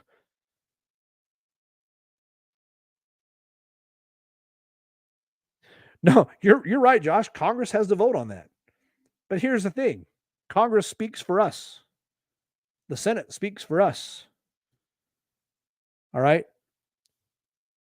The President of the United States works for us, works for the American people, not the other way around. That's what drove me nuts about Obama. I mean, he may have done some good things in office, but when he said, I've got a phone and a pen and I can do whatever I want, that's not how that works. You're the President of the United States. You answer to the American people. You do what's right for the American people. I'm just getting a news flash. The Dallas Mavericks have eliminated the Los Angeles Clippers from the playoffs. So the Mavericks are moving on. Clippers are going home. So no more LA teams in the playoffs. But no, you're right, Josh. Senate puts these, or the Congress is the one that starts the votes on all these bills. And they're the ones that could put term limits on it, but they won't, because you're right. They're not going to vote themselves out of office. Why would they do that? Well, I've been in the House of Representatives for 40 years. Why would I vote this into office? Because that means and obviously, like, it could be grandfathered. So it starts officially this next term. So people that have been in there for 30 years, all right, it's a clean slate. They start over, and I get that, but they're going to be voted out. It's just, I don't know. I feel like Americans need to be better educated when it comes to,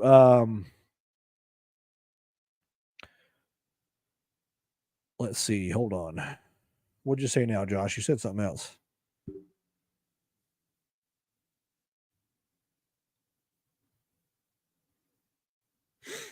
Josh, in the Constitution, it talks about how the American people have the right to overthrow the government. It's in there. It's written in there how we have the right to overthrow our government if we feel like our government is being tyrannical, like they are. We, the people, have the right to say enough is enough and stand up to our government and say, we're done. And if the government says, well, we're just going to send the military in to de-escalate the situation, aka a potential civil war here in the United States, most commanders, generals, admirals, whatever in the U.S. military are going to say, "Nah, we're not going to fight against the American people." They would be there for the security of the president and such, so that, to make sure that. But if 30 million Americans marched on Washington, there's not a dang thing the military would do. There's not a dang thing the government would do except for say, okay, Biden, you got to go. You've got to go. It's written in the Constitution where we, the people, have the right to overthrow the government if we feel like it's not being run right. It's turning into a monarchy or a dictatorship. I go back to the AR ban that they're trying to pass. It already passed Congress. They want to ban ARs across the board around the entire country. All right. You've got, I don't know, 30 million ARs in this country. What they classify as ARs, I'm not even talking about AR-15s. I'm talking about SKS rifles, AK-47s. The M1 Garand is considered an AR because multiple capacity. I mean, that they haven't really officially defined what an AR is in their book. The military would just need to bring bubble wrap to protect the president. They'd have to get one of those giant bubbles, those little giant balls, and put them in there. Maybe put some catnip in there. He's not the brightest tool in the shed, that's for sure. Oh, man, this thing here pops off all the time. But no, we the people have the right to push the government back and say, no, you're going too far. It's just that there's not a big enough movement of people to say, okay, we're going to march on Washington peacefully, because as soon as we say we're going to march on Washington, it becomes a protest, and the government is going to be out there with police, riot gear, tear gas, everything, and we would have to march on Washington with weapons because we'd have to protect ourselves from the Gestapo of our country. Is it ethical to colonize other planets to ensure the survival of humanity? I agree it is. I don't think we need to be doing it as, well, just the United States. We're going to be the only ones allowed on Mars. We're claiming Mars for the United States. No, that's not how that works. That's why I don't understand why they're going away from the International Space Station. These are things like the International Space Station and colonizing Mars, for example, or the moon. These are things that are like bringing us together as humans. The Russians, the Chinese, the Americans, the Spaniards, the French, the Germans, the Belgians, whatever. They're bringing us together, the space program, because the space program doesn't just take Americans up to space anymore. There's Japanese, there's Chinese, there's Germans and Russians, and people from every country can join the space program. And space exploration isn't just for the United States. Granted, we are probably the most advanced when it comes to space, and I could be wrong on that, so don't quote me on that, but we're probably one of the most advanced countries when it comes to space travel. But it's not just for us. Space is wide open.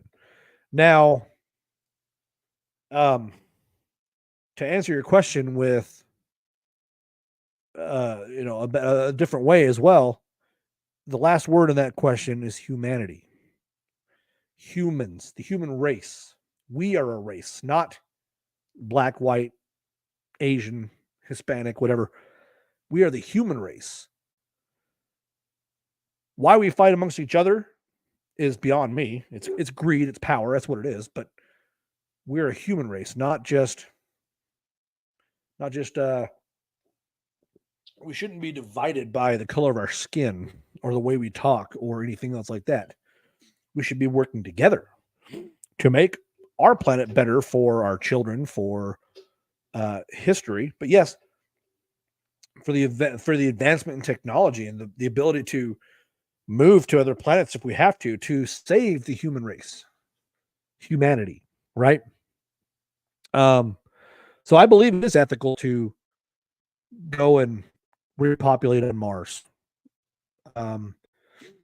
Mars would be, I would think, a spaceport, a gas station, a place on the way to get us further into space. There's a moon orbiting Saturn that would be another stop that we could make. You got to stock up on water to go deeper into space. So there's a water planet there. We start harvesting that. It's the justifiable to create. Is it justifiable to create global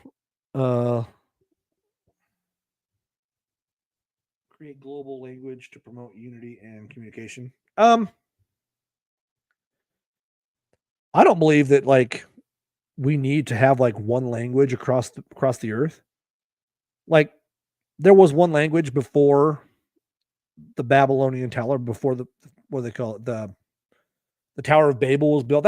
This is how we get this historically, and this is either biblically or historically. It's an actual fact, that we know that there was only one language and then one color of people, and then they tried building a tower to get closer to God. God didn't like that, so he cursed people with different languages and different colored skins, and he, whatever. So whether you believe that biblically or however you believe it, there's the English language is derived from Latin, just like, I don't know, 30 other languages on this planet that are derived from Latin. The rest of them are derived from Hebrewic language or any of these other languages. Do I believe there needs to be a common language? Not necessarily. There is a common language built on Earth, and it's called math. Math makes sense in any language. It's the same math. If I write it out in Arabic, or if I write it out in German, or if I write it out in English, it's still math. It's still the same stuff. So there is already kind of a universal language, but to have an actual universal spoken language, I don't think we need that. It's kind of nice to have the diversity of the different cultures to learn and study from.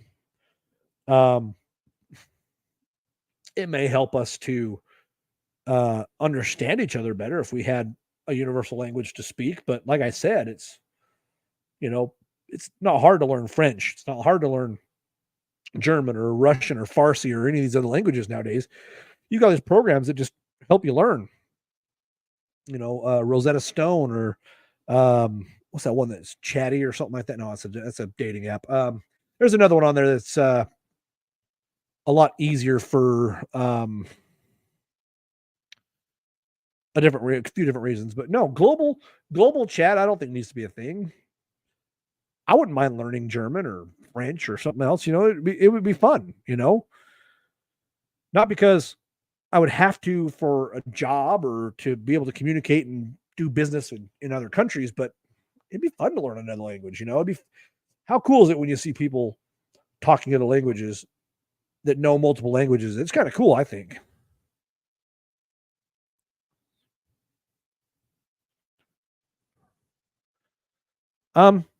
Cereal. Get on the subject of cereal. Man, Josh, you're spitting them out tonight. I like it. Is cereal a soup, a breakfast food, or something else entirely? First of all, when I think of breakfast, if I'm gonna sit down to a breakfast, I don't think of cereal. I mean, if I got to go to work in a few minutes, a bowl of cereal It helps me get up. But shoot, I eat cereal all the time, man. 10 o'clock at night, midnight, doesn't matter. I eat cereal anytime. So I don't think it's necessarily a breakfast food. Like I said, when I think of breakfast, I think of eggs, bacon, toast, hash browns, pancakes, French toast, whatever. I think of that stuff. But I don't think it's not a soup. I'll say that. Soups are brothy, creamy with meats and vegetables or something like that. I don't consider it a soup. Yeah, it's a snack. I eat it all the time. Like I said, if I don't want to cook for dinner, bowl of cereal, boom, I've got dinner. And it's easy, or late at night, I'm like, man, I'm just hungry, but I don't want to eat a full meal before bed. Bowl of cereal. I mean, it is a snack. It's a good breakfast food when you're in a rush, trying to get off to work. But no, like I said, breakfast to me is eggs and bacon and pancakes and other stuff like that. That's a good question. It's a good debatable question because like other people are going to probably screaming at me right now going, no, it's definitely breakfast. I mean, you can have it for breakfast. And the term breakfast means breaking the fast. It's the first meal you eat after you go to bed at night and you wake up. And that one right there, Josh, I'll get to that question in just a minute because I already know the answer to that one. That's what I feel anyways. But anyways, yeah, breakfast cereal is, cereal itself, like I said, is I lost my train of thought. Anyways, going to your next question. Should toilet paper hang over or under? Over. That's my opinion. Like I said, nothing on here is factually accurate. This is a debate that's going to go on forever. And you'll have women that'll say all the time, and I'm not saying harping on women, but women will always say over, I think, most of the time. I'm a man that says over. It's easier to pull than it is to underneath pull. Plus, if you underneath pull, it falls down and it streams. Oh, here comes Chewbacca. Come here. Come around here. Come say hi to Josh and everybody else. Come here. Come say hi to everybody. This is Chewbacca, everybody. He says hi. You saying hi to the camera? You saying hi to the camera? All right, my buddy. You go hang out, okay? All right, Dad's going to finish his show. No, I agree. Over is the best way for toilet paper.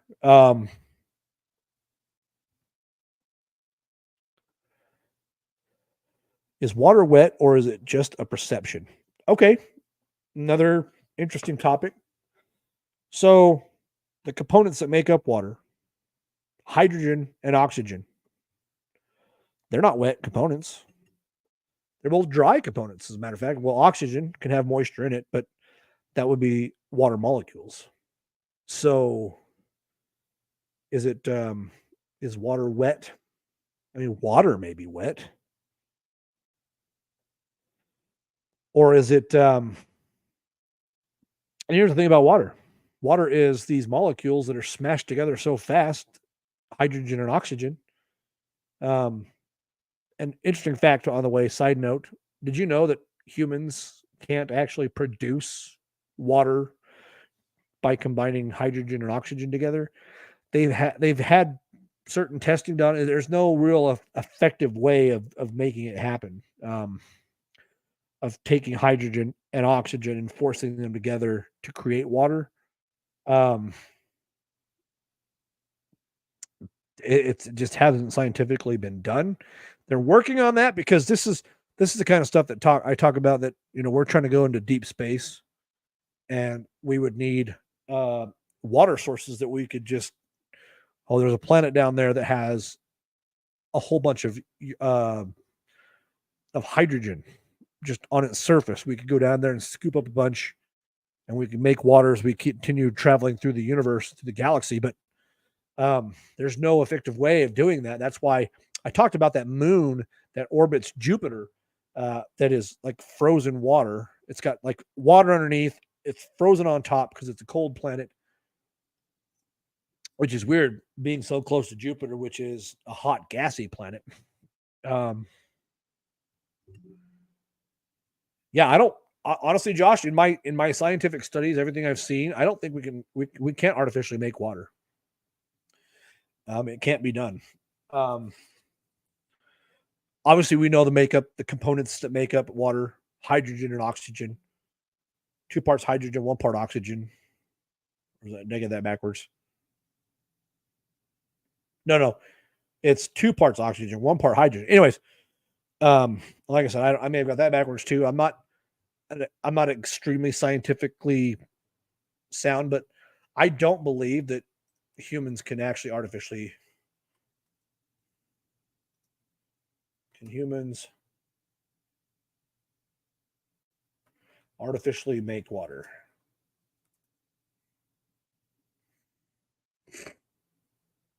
To create water, oxygen and hydrogen atoms must be present.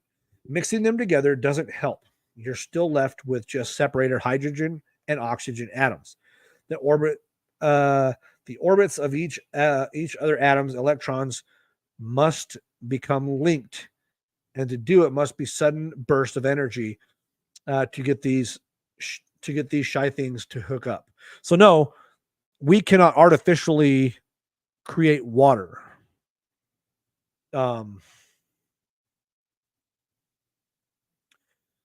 Does a straw have 1 hole or 2?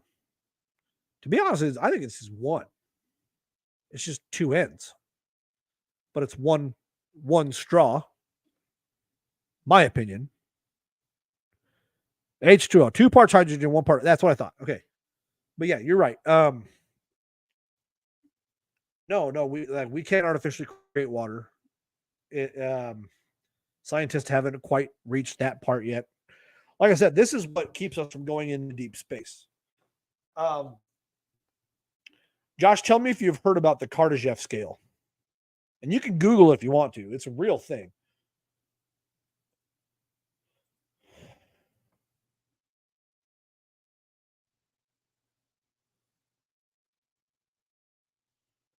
The Kardashev scale.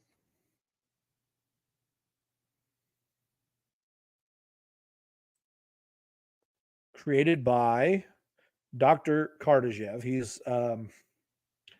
was an astrophysicist from the early 1900s, I believe. He was a Russian scientist. Is a method of measuring a civilization's level of technology advancement based on the amount of energy it's capable of harnessing and using. The measure was proposed by Soviet astronomer Nikolai Kardashev. He was alive from 1932. Wait, hold on. Oh, so he did. Okay, he came up with this principle way back, like before, like around World War II-ish time. That's when I think he came up with this principle. It talks about that there are like 4 different types of civilizations throughout the universe. We are a level 0. We're not quite a level 1 because we would have to be able to start harnessing the energy from our sun in order to. Yeah. Okay. So I'm explaining the Kardashev scale to you, Josh, real quick. It says you haven't heard of that before. All right. So there are like 4 levels of civilization throughout the galaxy, throughout the universe. Inside each one of those, at every level. So level 1 civilization is able to access the energy available on its planet and store it for consumption. Hypothetically, it should also be able to control natural events such as earthquakes, volcanic eruptions, etc. Okay, so we're getting close to a level 1 civilization because we can create storms. I mean, look at what Dubai is doing to itself right now. Dubai was doing what they call cloud seeding, where they were launching a bunch of clouds up into the sky because they wanted it to rain so it would cool down the desert a little bit and create an oasis in the desert. But unfortunately, it kind of backfired on them because they ended up flooding their own country. they created too much clouds, and it created just a massive storm over Dubai, which is going to affect the entire the entire world eventually. A level 2 civilization can directly consume a star's energy, most likely through the use of a Dyson sphere. Now, if you know what a Dyson sphere is, you know those expanding balls you get at the I don't know, they're kind of like special little I don't know, they expand, open up, stuff like that. So imagine that around a star, around a sun, harnessing the energy from it, almost like solar panels. And they'd be harnessing that energy to use it on Earth and storing it here on Earth. That's a level 2 civilization. A level 3 civilization is able to capture the energy emitted by its galaxy and every object within it, such as stars and black holes. So we're getting more and more and more advanced as we move up the scale, right? A level 4 civilization, I think there's between 4 and 5 civilization levels. A level 4/5 civilization would be able to do the same thing on a universal scale, multiple star systems, multiple black hole systems. They would be able to create solar systems in order to use the energy from these. So it's almost like how we can create nuclear fusion to use it as energy source. But we can control that, right? They would be able to create stars, to create planetary bodies, and harness the energy from it, from the stars and stuff like that, to host their civilization. Level 4/5 civilizations would be civilizations that have conquered death, have gone above and beyond. Like they wouldn't die; they would have everlasting life. They would be able to create an eternal situation where they would never die. So that's his principle there. And that's the kind of justify, that's the kind of the brief explanation of it. You can go into more detail on it if you go read up on the Kardashev scale. You can research it online. There's books about it, I'm sure. If you listen to Dr. Tyson, Neil deGrasse Tyson talks about it a lot. He's a world-renowned astrophysicist. He knows quite a bit. But he talks all the time about how old our galaxy is, how old the universe is. And, people can say, and I'm not bashing religion or anything like that, but a lot of religion talks about how the earth is, 20,000 years old or whatever.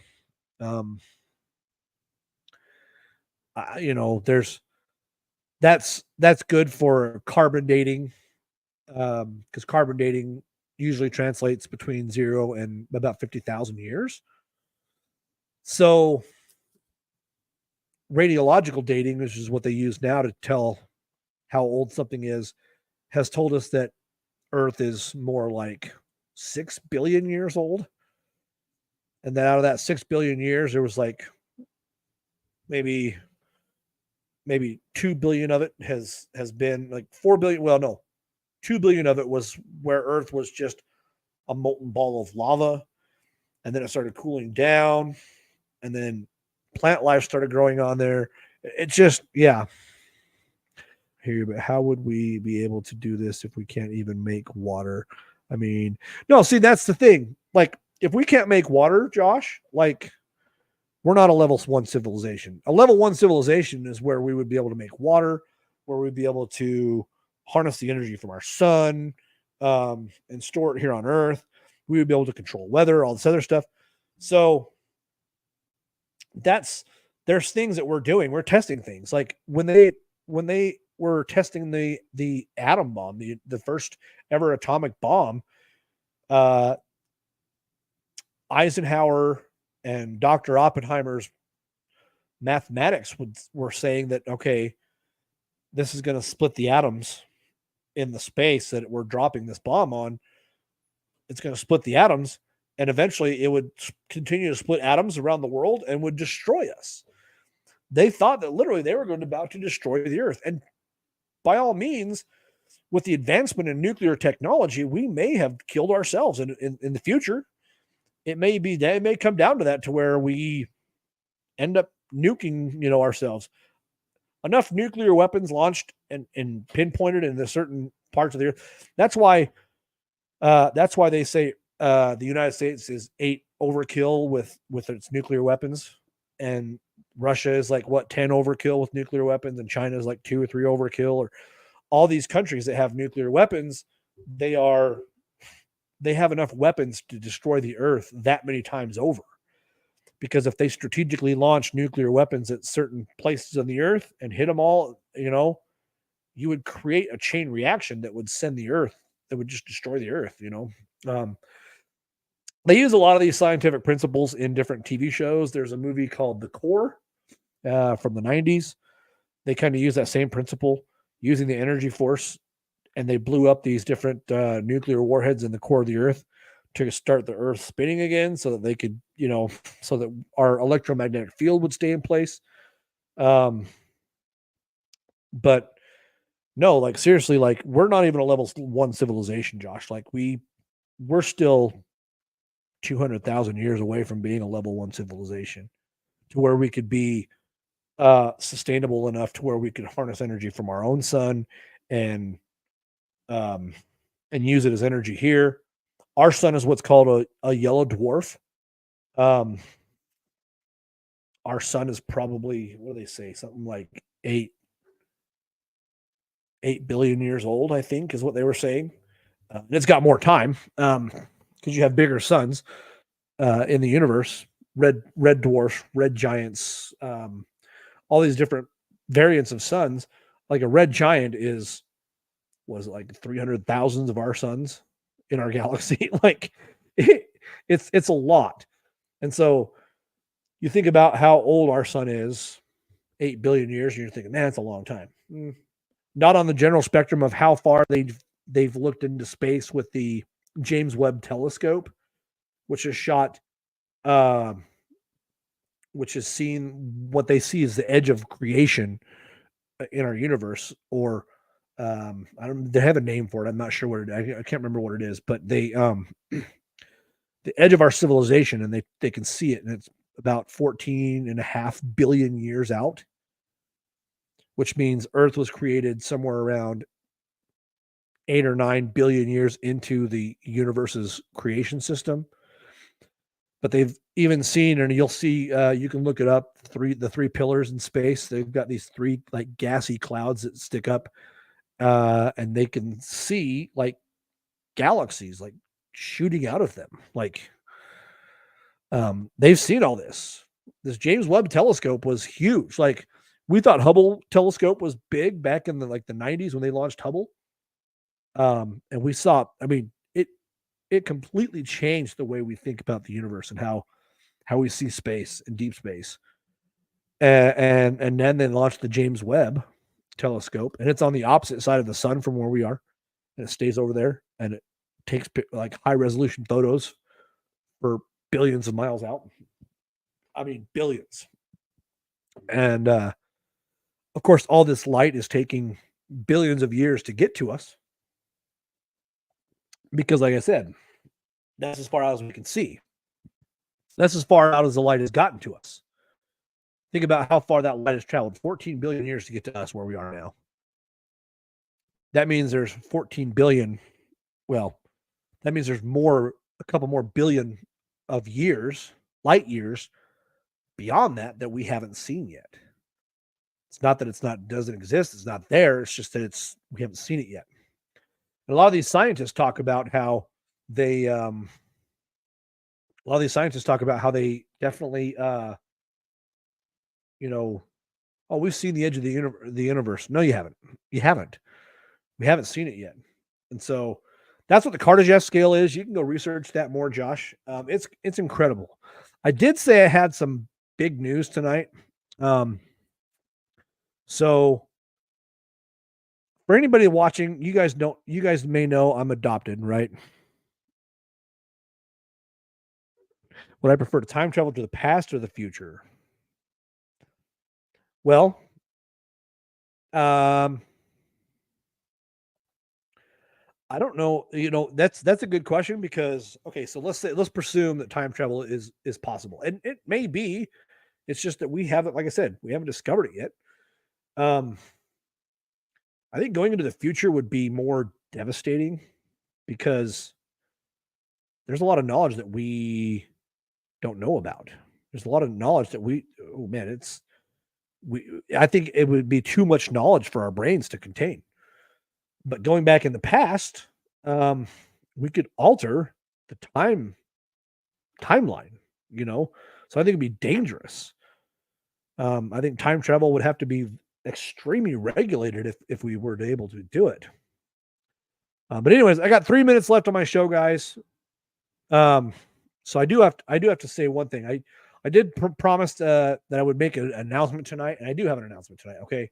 So a few days ago, like I said, if you don't know, I'm adopted. My brother and sister were adopted. My mom and dad couldn't have children, so they adopted us. My brother and sister are black. Love them to death. They are amazing to be brother and sister. I couldn't ask for better brother and sister. So all this talk on TikTok about, oh, why are we allowing white people to adopt black babies? No, it's look, as they're going to lovable homes, right? And my brother and sister, we had our sibling rivalries and stuff. We fought, and it happens.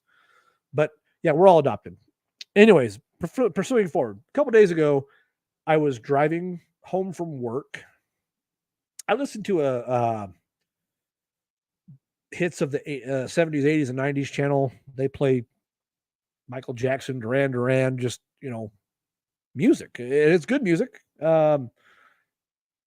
Anyways, I was listening to that show on the way back, and it happened to be a couple days ago. It happened to be the top 40 countdown, and there was a lady. Now this is not obviously not my mom, my biological mom, I should say, but she was dedicating a song to her son that she gave up for adoption in 1978. And the song was about, constantly having him on her mind and this stuff. And it made me really think. The little I know about my mom, my biological mom, and my dad, maybe, and this is my announcement, guys, I am going to start looking for my biological parents. None of that, mind you, has anything to do with me not being raised right or me thinking that my mom and dad are just terrible individuals. No, absolutely not. The man and the woman that raised me are my mom and dad. That's who I consider it, right? I wouldn't call anyone else mom or dad. But for medical reasons and for just knowledge to know who my real parents are, I think that's going to be, so the things I know about them, I know my mom was 17 when she had me, which is probably why I always put it for adoption. And she was shorter, maybe about 5'6". I think she had red hair. My dad was, I think 5'9", red hair. So where I get this from. But that's kind of my announcement, guys. I'm going to do it. I'm going to go and start looking up and finding my biological parents.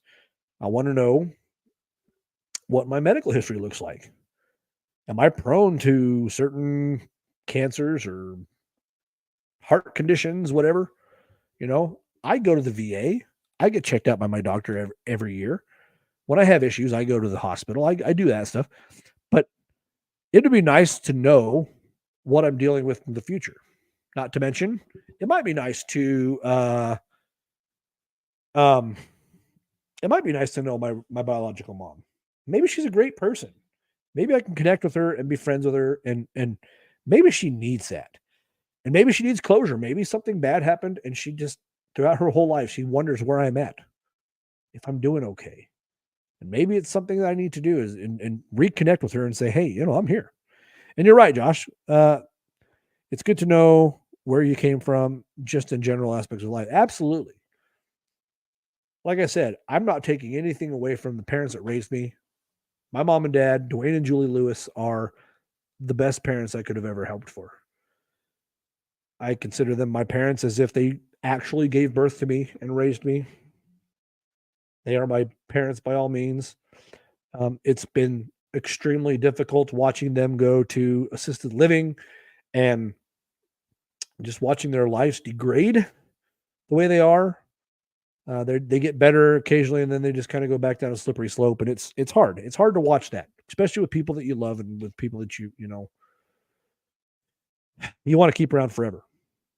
But that is the one guarantee in life, is that we will all die. Plain and simple, right? So, with that being said, guys, I am going to start looking up my biological parents. I'm going to start with my mother. Because I don't know what the situation is with my biological dad. Maybe it was a situation where she doesn't want anything to do with him or whatever. I don't know. But, anyways. Jesus, what's up?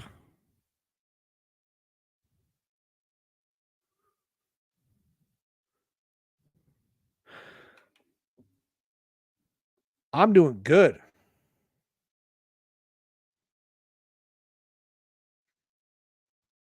Yeah, I'm getting ready to get off here. You guys can feel free to hit me up on Facebook too.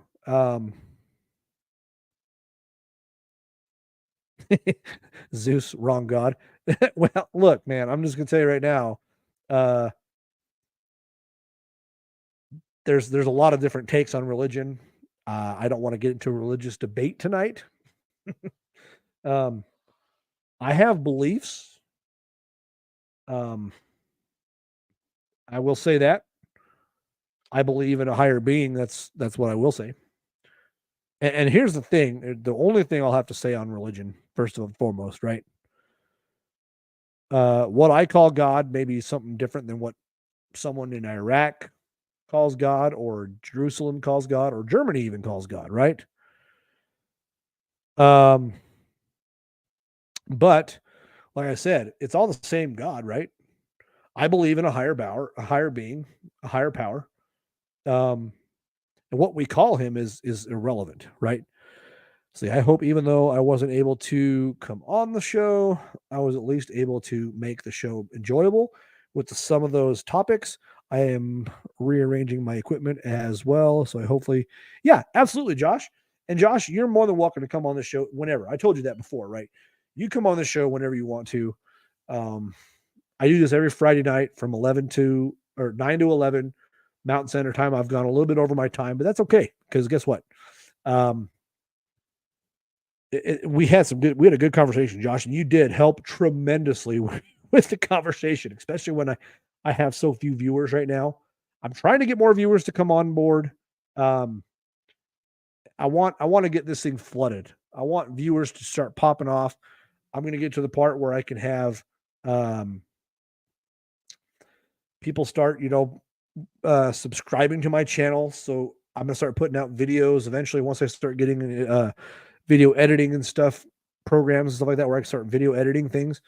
I'm going to start putting out videos where throughout the week I put them on YouTube. I follow a guy, you'll have to go watch him. He's a Chiefs guy. He does a lot of Chiefs videos. That's his whole thing.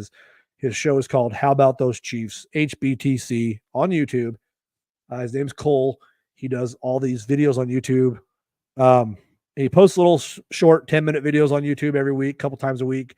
And he does a live every Friday night, like I do here. He does a live Tuesday night with another co-host and stuff like that. But absolutely. You come on this show whenever you want to, Josh, with me. Just let me know. Hit me up on Facebook Friday afternoon. Hey, let me join the show tonight. I've already got you queued up if you wanted to come on, right? Okay. Next week, I should have my my other co-host Big Hoss on with me. Feel free to join us, man. Come on and join the show. Let's talk, man. By the way, before I get off here, all my viewers right now, I want you guys to think of a topic for next week. A good topic that you want me to research and do some study on. For example, like I said, the Battle of the Bulge, the Large Hadron Collider in CERN, Switzerland, Pocahontas, the Native American. A topic, right? Everyone come to an agreement on a topic throughout the week. So starting tomorrow, I want you guys to start posting on Facebook. Talk about this next Friday. Talk about this next Friday. I'm going to take all those topics into consideration. I'm going to vote on some of the ones that are more popular, that are popping up a little bit more. And that's what we'll do. We'll have a segment where we talk about that certain subject for a good 10, 20 minutes. I will research that subject. I will talk about it. Just like tonight, I talked about the Kardashev scale, how it works, a little bit about science and technology, how we as humans cannot quite create. All right, we'll talk about Santa Claus next week. If that's going to be a topic of discussion, we'll talk about Santa Claus. It's a long history, a storied history of Saint Nicholas. Most people think of him as a jolly old elf. He really was a guardian. He fought.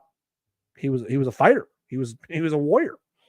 People don't know that, but we'll learn more. Tell you what, Santa Claus is our topic for next week. We're going to talk about Santa Claus only because Josh suggested it. Josh will be on the show next week, along with Big Haas. Big Haas will be on the show with us again next week. He's not here tonight because of the fact that he has stuff going on. Josh has stuff going on. It's all good. I want to thank all the viewers I had on the show tonight. I want to thank Josh for coming on and giving me all these good topics to talk about. There's my puppy in the background doing whatever he's doing. Oh, he's laying down on his little ottoman thing here. He's got to fluff it up and spin. Just such a goofball. And then he lays down. Did you get comfortable? Did you get comfortable? And